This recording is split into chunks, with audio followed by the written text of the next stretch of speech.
Welcome back. तो आज हम सीखने वाले हैं कि हम अपना पहला कंपोनेंट Vue.js के अंदर किस तरह बनाएं।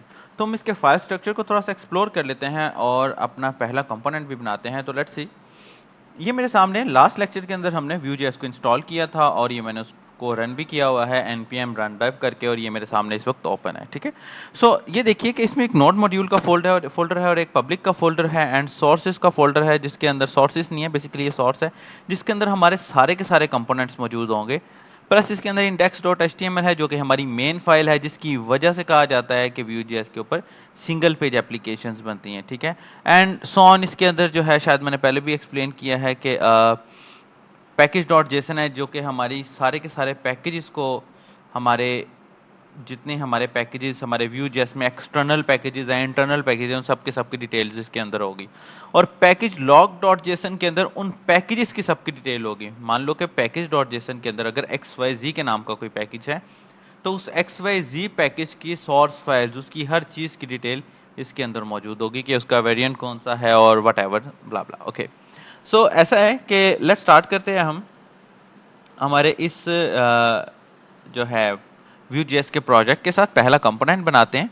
सो मैंने लास्ट लेक्चर में शायद बताया हो, मैं थोड़ा सा एक्सप्लेन कर देता हूँ दोबारा से कि हमारी जो Vue.js है, एक्चुअली अगर मैं आपको इसको थोड़ा सा पेंट पे डिस्कस करते हैं। ठीक है, हम यहाँ पर दो तीन चीज़ों को समझना बहुत ज़रूरी है। अगर आपको प्रोसेस समझ आ जाता है तो you can easily work ever on Vue.js। Okay, so let's see, यहाँ पर मैं दिस वन एंड एक फाइल बना लेता हूँ अपनी main.js या index.js के नाम से। ओके, ये मैं अपनी फाइल बना लेता हूँ। मैं इसका फॉन्ट थोड़ा छोटा कर लेता हूँ, जेएस के स्पेलिंग में मुझसे गलत हो गए हैं। ठीक है, ओहो, वन सेकेंड। फॉर एग्जांपल यहाँ से मैं इसकी फाइल को छोटा कर लेता हूँ कुछ इस तरह से। तो मान लो मेरे पास ये index.main.js या index.js है। ठीक है, दोनों चला सकते हैं क्योंकि डिफॉल्ट पे main.js है तो हम main.js ही चलाएंगे। ये हमारी वो मेन फाइल है, जोन सी फाइल स्टेप 1 है जो हमारा प्रोजेक्ट रन कर रही होगी। और ये हमारी फाइल जो है, ये हमारी फाइल कनेक्टेड होगी हमारे उस वन पेज के साथ जिस पेज के ऊपर हमारी सारी की सारी साइट चल रही है, जिसको हम बोलते हैं आमतौर पे index.html का पेज। ठीक है, ये index.html ये हमारी वेबसाइट का मेन पेज है। ओके, लेट्स सी, अब होगा यूं कि आप ये देखिए, ये मेरी फाइल है जो कि मैंने माउंट किया हुआ है, जो कि मैंने मैन्युअली क्रिएट कराई थी, तब भी किया था। ये index.html की फाइल है जिसके अंदर मेरी ये मेन डिव है, जिसके अंदर मैंने ये ऐप लगाया हुआ है और उसी ऐप को मैंने यहाँ पर अपनी क्रिएट की हुई है Vue.js की जो ऐप, उसके साथ माउंट किया हुआ है। ठीक है, अब मेरी जो फाइल है index.html वाली, ये कनेक्टेड है हमारी main.js से। उसके बाद हमारी main.js हमारे पास एक मेन कंपोनेंट से कनेक्ट होगी। अच्छा, ये बनाना जरूरी है, क्यों? क्योंकि हमारे सारे के सारे कंपोनेंट एक जगह टच हो रहे हैं और वो पूरी की पूरी हमारी जो साइट है वो उसी वर्किंग के हवाले से चल रही है। अब मिसाल के तौर पे ये मेरी index.js की फाइल है, ये मेरे मेन कंपोनेंट से कनेक्ट होगी। उस कंपोनेंट को मैं app.js का नाम दे लेता हूँ। ठीक है, ये मैं app.js का नाम दे लेता हूँ और उसके बाद इसको मैं यहाँ पर लिख भी देता हूँ कि ये हमारा मेन कंपोनेंट। ओके, इस ग्राफ को समझने की कोशिश करिएगा प्लीज। ठीक है, मैं इसको थोड़ा सा जूम आउट करके, ज़्यादा थ्योरेटिकल स्टडीज की तरफ मैं जाना पसंद नहीं करता हूँ, जिस वजह से मैं जस्ट इसी तरह लिखा। अब ये मेरा app.js क्योंकि मेरा मेन कंपोनेंट है, इस एक कंपोनेंट के अंदर मेरी वेबसाइट के सारे पेजेस है, वेबसाइट है, वेब एप्लीकेशन है, उसके सारे के सारे पेजेस मेरे यहाँ पर होंगे। जैसे कि मिसाल के तौर पे होम का पेज, अबाउट का पेज, कॉन्टैक्ट का पेज, टर्म्स एंड कंडीशन का पेज। ओके, ये सारे के सारे पेजेस मेरे ऐसे कनेक्टेड होंगे। प्राइवेसी पॉलिसी का पेज, ये जितनी लाइंस हैं ये एक्चुअली कंपोनेंट्स आप मान लीजिए। यानी कि पहले मैं पेजेस बनाया करता था, अब मैं कंपोनेंट बनाया करूंगा। लेट्स सी इसको प्रैक्टिकली कैसे कर सकते हैं। ठीक है, ओके, सो ये मेरे पास मेरी main.js है और ये मेरी वो app.js है, जोन सी मैंने आपको मेन कंपोनेंट अपना बताया है, ये वाला। ओके, ये मेरी app.js है जिसका मैंने आपको अभी अभी मेन कंपोनेंट बताया है।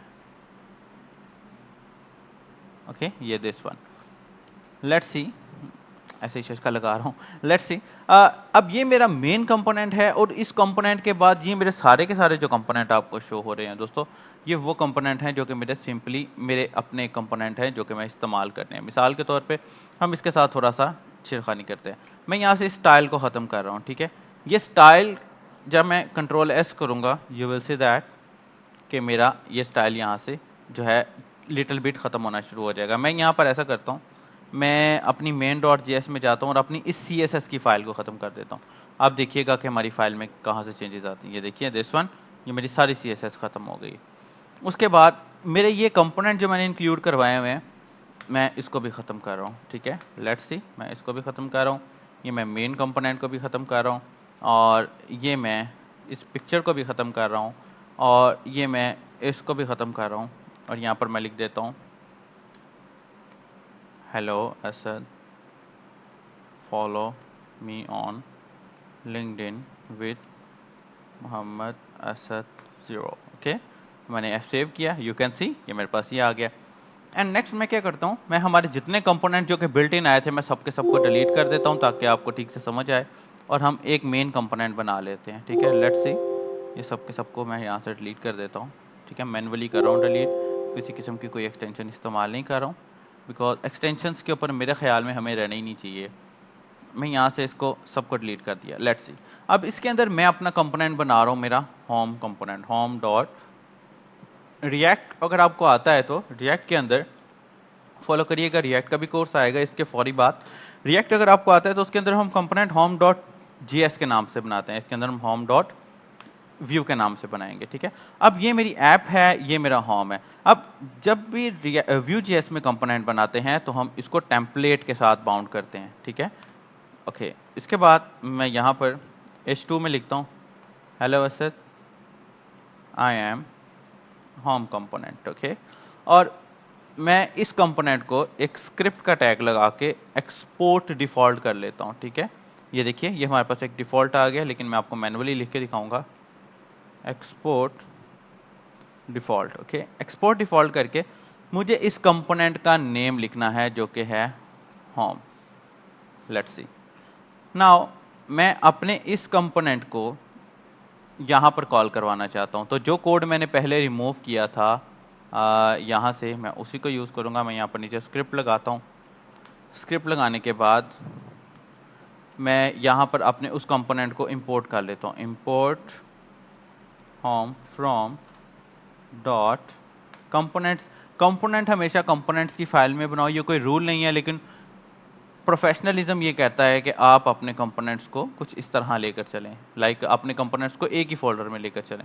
सो लेट्स सी, यहाँ पर मैं अपने इस कंपोनेंट को कॉल कर लेता हूँ, लेट्स सी, ओके। यहाँ पर हमें एक और चीज़ लगानी है, ये देखिए hello Asad, I am home component. अगर मैं ये सेटअप बेसिकली क्या कर रहा है, क्योंकि ये हमारा मेन कंपोनेंट है, ये हमारे इसको इंपोर्ट करके लेके आएगा। मिसाल के तौर पे मैं यहाँ पर लिख देता हूँ